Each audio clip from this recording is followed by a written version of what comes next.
کچھ سیکھیں، آئے کچھ سیکھیں، سنت آداب کا ہے یہ بیان، علم کے پھولوں سے ہے آنگن سجا، آئے کچھ سیکھیں، آئے کچھ سیکھیں۔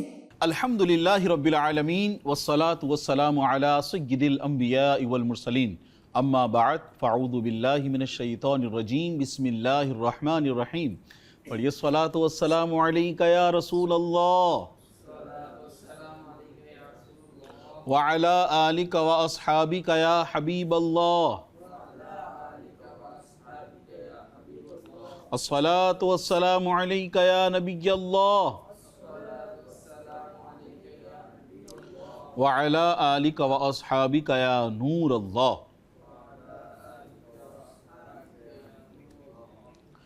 سلطان شیریں مقال صلی اللہ علیہ وسلم کا فرمان ہے، بے شک اللہ پاک نے ایک ایسا فرشتہ میری قبر پر مقرر فرمایا ہے جسے تمام مخلوق کی آوازیں سننے کی طاقت عطا فرمائی ہے، پس قیامت تک جو کوئی مجھ پر درود پاک پڑھتا ہے تو وہ مجھے اس کا اور اس کے باپ کا نام پیش کرتا ہے اور کہتا ہے فلاں بن فلاں نے آپ صلی اللہ علیہ وسلم پر درود پاک پڑھا ہے۔ سبحان اللہ۔ مصطفیٰ جان رحمت پہ لاکھوں سلام، شمع بزم ہدایت پہ لاکھوں سلام، صلو علی الحبیب۔ مدنی چینل کے ناظرین اور یہاں موجود حاضرین، اللہ پاک کی رحمت سے ایک مرتبہ دوبارہ پھر ہم حاضر ہو گئے ہیں، پروگرام لے کر آئیں کچھ سیکھیں۔ آئیے بڑھتے ہیں اپنے پہلے سیگمنٹ کی طرف جس کا نام ہے اچھی بات سیکھیں۔ سبحان اللہ۔ مدنی چینل کے ناظرین، اگر ہم غور کریں تو دین اسلام بہت پیارا دین ہے، بہت اچھا دین ہے کہ جس نے ہمیں ادب سکھایا، جس نے ہمیں تعظیم سکھائی۔ دین اسلام ایک مکمل ضابطۂ حیات ہے جس میں ہمیں ادب بھی سکھایا جاتا ہے، تعظیم بھی سکھائی جاتی ہے، محبت بھی سکھائی جاتی ہے، عفو و درگزر بھی سکھایا جاتا ہے، ہمیں صبر بھی سکھایا جاتا ہے، حسن اخلاق کا بھی ہمیں اس میں درس ملتا ہے۔ تو مدنی چینل کے ناظرین، آج کا جو ہمارا ٹاپک ہے وہ ہے حضور صلی اللہ علیہ وسلم کی تعظیم۔ اگر ہم غور کریں تو دین اسلام نے ہمیں والدین کی تعظیم کا درس دیا، ہمیں اپنے بڑوں کا ادب کرنے کا ہمیں درس دیا، چھوٹوں پر شفقت کرنے کا ہمیں ذہن دیا، ہمیں ہر ایک کے ساتھ اچھے انداز سے رہنے کا ذہن دیا۔ تو دین اسلام تو ہمیں تعظیم ہی سکھاتا ہے۔ آئیے میں آپ کو اس تعلق سے ایک واقعہ سناتا ہوں۔ حضرت سیدنا وہب بن منبہ رحمۃ اللہ تعالی علیہ سے روایت ہے کہ بنی اسرائیل میں ایک شخص تھا جس نے اپنی زندگی کے 200 سال اللہ پاک کی نافرمانی میں گزارے۔ اس نافرمانی کے عالم میں اس کی موت واقع ہو گئی۔ بنی اسرائیل نے اس کے مردہ جسم کو ٹانگ سے پکڑ کر گھسیٹتے ہوئے گندگی کے ڈھیر پر پھینک دیا۔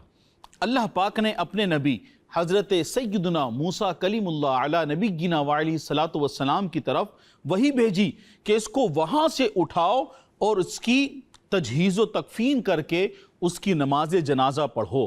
حضرت سیدنا موسیٰ کلیم اللہ علی نبینا وعلیہ الصلاۃ والسلام نے لوگوں سے اس کے متعلق پوچھا تو انہوں نے اس کے بد کردار ہونے کی گواہی دی۔ حضرت موسیٰ علیہ الصلاۃ والسلام نے اللہ پاک کی بارگاہ میں عرض کی، اے رب کریم، بنی اسرائیل تو اس کے بد کردار ہونے کی گواہی دے رہا ہے کہ اس نے اپنی زندگی کے 200 سال اللہ عز و جل اور حضرت سیدنا موسیٰ کلیم اللہ علی نبینا وعلیہ الصلاۃ والسلام کی نافرمانی میں گزارے ہیں۔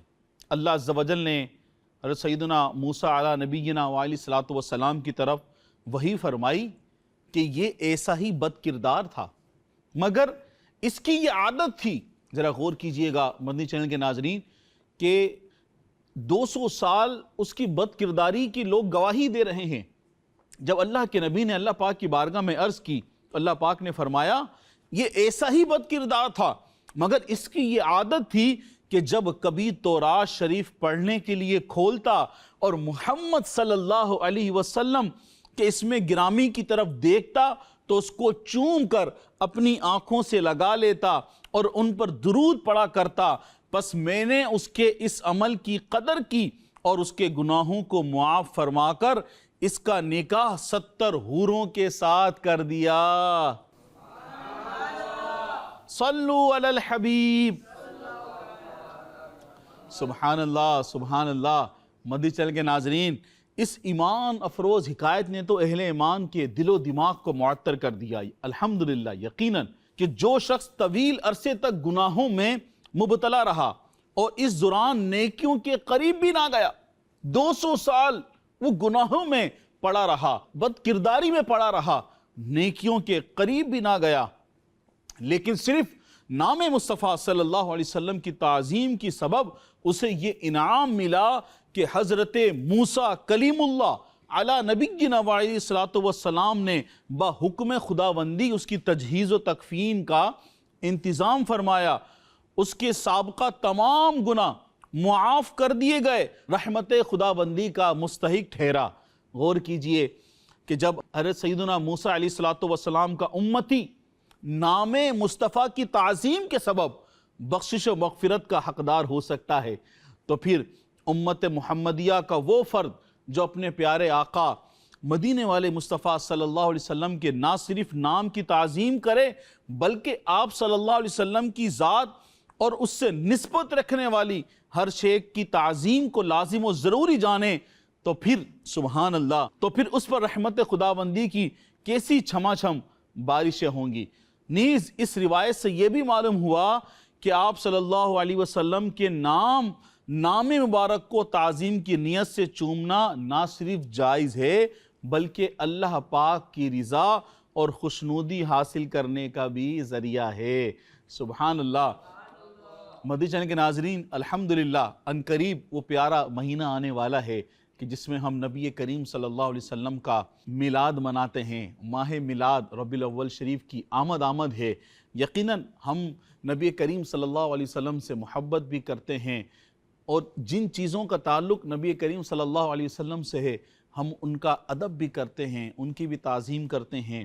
تو ہم نے کوشش کرنا ہے ربیع الاول شریف کی آمد سے پہلے اگر کبھی ہم سے کوئی گناہ سرزد ہوا ہو، نمازوں کی پابندی نہ کی ہو، اللہ نہ کرے کسی اور گناہ میں ملوث ہوں، تو اللہ پاک کی بارگاہ میں سچی پکی توبہ کرنی ہے کہ جیسے ہی ماہ میلاد کا چاند نظر آئے تو ہم سبحان اللہ نیکیوں کو بڑھا دیں، قرآن پاک کی تلاوت کو بڑھا دیں، درود پاک کو بڑھا دیں۔ اللہ پاک ہمیں اس ماہ مبارک کا ادب کرنے اور اس میں اچھے انداز میں زیادہ عبادت کرنے کی، تعظیم کرنے کی، سنتوں پر چلنے کی توفیق عطا فرمائے۔ آمین بجاہ نبی الامین صلی اللہ علیہ وسلم۔ مدنی چینل کے ناظرین، آئیے بڑھتے ہیں اپنے اگلے سیگمنٹ کی طرف جس کا نام ہے سنت آداب سیکھیں۔ مدنی چینل کے ناظرین، آج ہم اس سیگمنٹ کے اندر بہت ہی پیاری سنت کے تعلق سے سنیں گے، ہم سیکھیں گے، اور یہ چیز گرمیوں کے تعلق سے بھی بے حد ضروری ہے۔ آج کل لوگوں میں بڑا رجحان ہے کہ وہ خوشبو لگاتے ہیں، عطر لگاتے ہیں، کوئی پرفیوم لگاتا ہے۔ اگر ہم خوشبو لگانے سے پہلے اچھی نیت بھی کر لیں گے اور سنت کی نیت بھی کریں گے تو انشاءاللہ عز و جل اللہ پاک کی رحمت سے ہمیں ثواب بھی ملے گا۔ اور بالخصوص جب ہم نماز کے لیے کھڑے ہوں، ہم مسجد میں جائیں، بعض دفعہ ہم غور کریں کہ جب بندہ آفس کے لیے جاتا ہے، کام پر جاتا ہے یا پڑھنے کے لیے جاتے ہیں تو کچھ لوگ عطر اس کا استعمال کرتے ہیں، پرفیوم کا استعمال کرتے ہیں، اور اگر اس عطر خوشبو لگانے سے پہلے ہم اچھی نیت کر لیں گے تو انشاءاللہ عز و جل ہمیں سنت کا ثواب بھی ملے گا۔ عمدہ قسم کی خوشبو لگانا الحمدللہ سنت ہے کہ ہمارے مدینے والے آقا مہکنے اور مہکانے والے مصطفیٰ صلی اللہ علیہ وسلم کو عمدہ بہترین قسم کی خوشبو پسند تھی، اور ناخوشگوار بو یعنی بدبو آپ صلی اللہ علیہ وسلم ناپسند فرماتے۔ آپ صلی اللہ علیہ وسلم ہمیشہ عمدہ خوشبو استعمال کرتے اور اس کی دوسرے لوگوں کو بھی تلقین فرماتے۔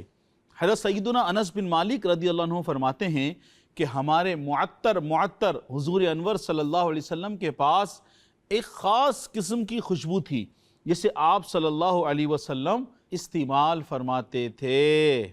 سبحان اللہ۔ سرکار مدینہ صلی اللہ علیہ وسلم کی عادت کریمہ تھی کہ آپ صلی اللہ علیہ وسلم مشک سر اقدس کے مقدس بالوں اور داڑھی مبارک پر لگاتے۔ حضرت عائشہ صدیقہ طیبہ طاہرہ فرماتی ہیں میں اپنے سرتاج ماہ نبوت تاجدار رسالت صلی اللہ علیہ وسلم کو نہایت عمدہ سے عمدہ خوشبو لگاتی تھی، یہاں تک کہ اس کی چمک حضور تاجدار مدینہ صلی اللہ علیہ وسلم کے سر مبارک اور داڑھی شریف میں پاتی۔ سبحان اللہ۔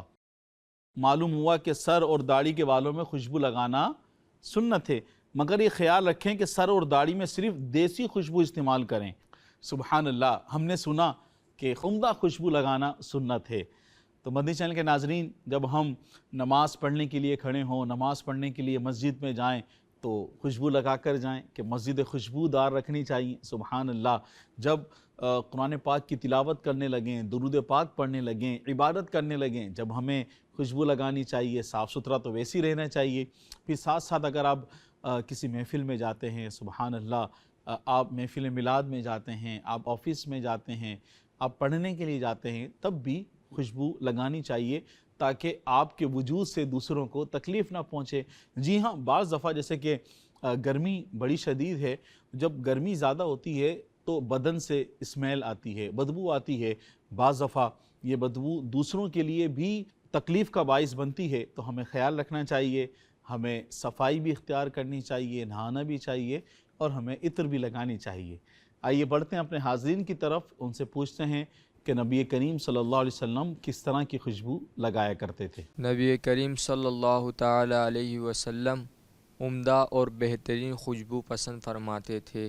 سبحان اللہ، سبحان اللہ، کیا بات ہے، سبحان اللہ۔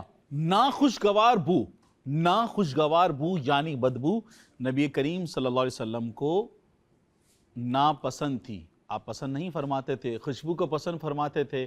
سبحان اللہ۔ نبی کریم صلی اللہ علیہ وسلم کی خوشبو سے آج تک زمانہ مہک رہا ہے۔ سبحان اللہ۔ مدنی چینل کے ناظرین، آئیے بڑھتے ہیں اپنے اگلے سیگمنٹ کی طرف، جس کا نام ہے اشارے سیکھیں۔ ہمارے ساتھ موجود ہیں مبلغ دعوت اسلامی محمد وسیم اتاری۔ آپ آج ہمیں کون کون سے اشارے سکھائیں گے؟ آج انشاءاللہ الکریم ہم ادب کا اشارہ، پہلا اشارہ یہ سیکھیں گے۔ سبحان اللہ۔ ادب، جی، رسپیکٹ ہم اس طرح سے کریں گے پہلے، پھر اس کے بعد یوں کریں گے۔ یہ دونوں اشارے ملا کر ایک لفظ کا اشارہ بنے گا، وہ ہے ادب۔ ادب، خوشبو، خوشبو، عطر، عطر، ٹھیک ہے۔ لگانا، یہ لگانا سنت، سنت ہے۔ سبحان اللہ۔ عطر لگانا سنت ہے، خوب مہکا مہکا رہنا چاہیے، مسجدوں کو بھی خوشبودار رکھنا چاہیے، اپنے گھروں کو بھی خوشبودار رکھنا چاہیے۔ اللہ پاک سنتوں کی مہک سے ہمارے دل کو بھی خوشبودار کر دے، ہمارے گھروں کو بھی خوشبودار کر دے۔ مدنی چینل کے ناظرین، ہم نے اشارے سیکھے، آئیے بڑھتے ہیں حاضرین کی طرف کہ انہوں نے ان اشاروں میں سے کون کون سے اشارے سیکھے۔ جی وسیم بھائی، آپ اگر یہاں پہ جو آپ نے اشارے سکھائے ہیں، یہاں سے آپ وائس دیں اور وہاں سے ہم دیکھتے ہیں یہ اسلامی بھائی اس کا اشارہ کر کے بتائیں گے۔ ماشاءاللہ، زبردست۔ آج یہ کرتے ہیں انشاءاللہ۔ آج چلیں خوشبو کا اشارہ کیجئے۔ سب کریں، سب مل کے کریں۔ اور لگانے کا اشارہ کیا ہے؟ اور سنت کا اشارہ کیا ہے؟ ماشاءاللہ، بریلینٹ، ماشاءاللہ، کافی اچھے انداز میں پک کر لیا اسلامی بھائی۔ زبردست۔ تعظیم کا اشارہ کیا ہے؟ تعظیم کا۔ سبحان اللہ، سبحان اللہ۔ مدنی چینل کے ناظرین، یہاں جو حاضرین ہیں انہوں نے ہمیں اشارے کر کے بتائے ہیں، ہمیں اشارے کر کے دکھائے ہیں۔ یقیناً آپ نے بھی اشارے سیکھے ہوں گے، تو آپ بھی دہرا لیجئے تاکہ آپ کو یہ زبان بھی آپ کو آ جائے، اشارے بھی آپ کو آ جائیں، یہ بھی آپ سیکھ لیجئے۔ انہی اچھی اور پیاری باتوں کے ساتھ کہ ہمیں اولیاء کرام سے محبت کرنی چاہیے، ہمیں اللہ کے نیک بندوں سے محبت کرنی چاہیے، اور جن چیزوں کو ان سے نسبت حاصل ہو جائے ان کی بھی ادب اور تعظیم ہمیں کرنی چاہیے۔ اسی پیاری سی اچھی سی بات کے ساتھ ہمارے پروگرام کا وقت ختم ہوا۔ اپنا بہت سارا خیال رکھیے گا، مدنی چینل دیکھتے رہیے گا۔ آئے کچھ سیکھیں، آئے کچھ سیکھیں، سنت آداب کا ہے یہ بیان، علم کے پھولوں سے ہے آنگن سجا، آئے کچھ سیکھیں، آئے کچھ سیکھیں۔